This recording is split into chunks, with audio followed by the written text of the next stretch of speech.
ಡಿಕೆಶಿ ಸಂಪುಟ ಸೇರುವುದಕ್ಕೆ ಹಾವೇರಿಯ 3 ಶಾಸಕರು ಕಸರತ್ತು ಮಾಡ್ತಾ ಇದ್ದಾರೆ. ಬಸವರಾಜ ಶಿವಣ್ಣನವರ್, ಲಮಾಣಿ, ಶ್ರೀನಿವಾಸ್ ಮಾನೆ ಪೈಪೋಟಿಯನ್ನ ಮಾಡ್ತಾ ಇರೋದು. ಹಿರಿತನದ ಅಸ್ತ್ರಕ್ಕೆ ಯುವ ನಾಯಕತ್ವದ ಪ್ರತ್ಯಸ್ತ್ರ ಬೀಸ್ತಾ ಇರೋದು ಶಾಸಕ ಮಾನೆ.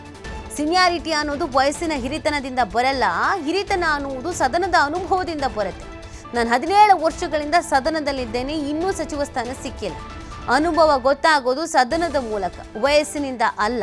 ಶಾಸಕ ಬಸವರಾಜ ಶಿವಣ್ಣನವರಿಗೆ ಶ್ರೀನಿವಾಸ್ ಮಾನೆ ತಿರುಗೇಟನ್ನು ಕೊಡೋ ಕೆಲಸ ಮಾಡಿದ್ದಾರೆ. ಅತ್ತ ಬ್ಯಾಡಗಿ ಶಾಸಕ ಬಸವರಾಜ ಶಿವಣ್ಣನವರಿಂದಲೂ ಲಾಬಿ ಆಗ್ತಾ ಇದೆ. ಡೆಪ್ಯೂಟಿ ಸ್ಪೀಕರ್ ರುದ್ರಪ್ಪ ಲಮಾಣಿಯಿಂದಲೂ ಮಂತ್ರಿಗಿರಿಗೆ ಕಸರತ್ತು ನಡೀತಾ ಇದೆ. ಎಲ್ಲರೂ ನಮಗೆ ಅವಕಾಶ ಬೇಕು ಅಂತ ಕೇಳ್ತಾ ಇದ್ದಾರೆ.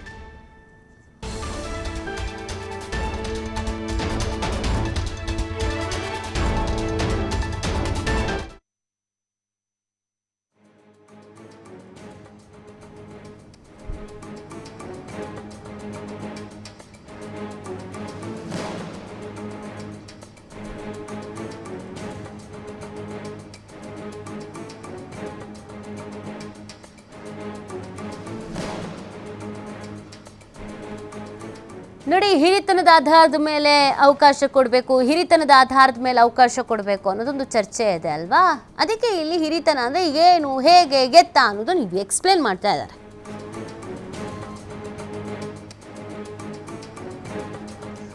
ಡಿಕೆಶಿ ಸಂಪುಟ ಸೇರುವುದಕ್ಕೆ ಹಾವೇರಿಯ 3 ಶಾಸಕರು ಕಸರತ್ತು ಮಾಡ್ತಾ ಇದ್ದಾರೆ.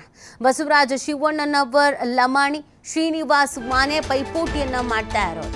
ಹಿರಿತನದ ಅಸ್ತ್ರಕ್ಕೆ ಯುವ ನಾಯಕತ್ವದ ಪ್ರತ್ಯಸ್ತ್ರ ಬೀಸ್ತಾ ಇರೋದು ಶಾಸಕ ಮಾನೆ.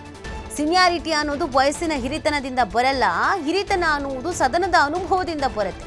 ನಾನು 17 ವರ್ಷಗಳಿಂದ ಸದನದಲ್ಲಿದ್ದೇನೆ, ಇನ್ನೂ ಸಚಿವ ಸ್ಥಾನ ಸಿಕ್ಕಿಲ್ಲ. ಅನುಭವ ಗೊತ್ತಾಗೋದು ಸದನದ ಮೂಲಕ, ವಯಸ್ಸಿನಿಂದ ಅಲ್ಲ. ಶಾಸಕ ಬಸವರಾಜ ಶಿವಣ್ಣನವರಿಗೆ ಶ್ರೀನಿವಾಸ್ ಮಾನೆ ತಿರುಗೇಟನ್ನು ಕೊಡೋ ಕೆಲಸ ಮಾಡಿದ್ದಾರೆ. ಅತ್ತ ಬ್ಯಾಡಗಿ ಶಾಸಕ ಬಸವರಾಜ ಶಿವಣ್ಣನವರಿಂದಲೂ ಲಾಬಿ ಆಗ್ತಾ ಇದೆ. ಡೆಪ್ಯೂಟಿ ಸ್ಪೀಕರ್ ರುದ್ರಪ್ಪ ಲಮಾಣಿಯಿಂದಲೂ ಮಂತ್ರಿಗಿರಿಗೆ ಕಸರತ್ತು ನಡೀತಾ ಇದೆ. ಎಲ್ಲರೂ ನಮಗೆ ಅವಕಾಶ ಬೇಕು ಅಂತ ಕೇಳ್ತಾ ಇದ್ದಾರೆ.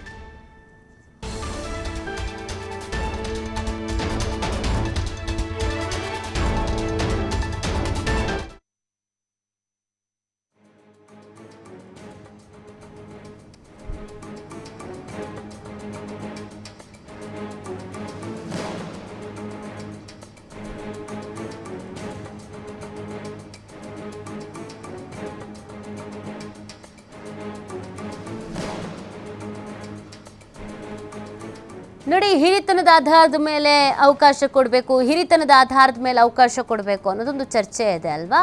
ಅದಕ್ಕೆ ಇಲ್ಲಿ ಹಿರಿತನ ಅಂದರೆ ಏನು, ಹೇಗೆ, ಗೆತ್ತ ಅನ್ನೋದು ನೀವು ಎಕ್ಸ್ಪ್ಲೇನ್ ಮಾಡ್ತಾ ಇದ್ದಾರೆ.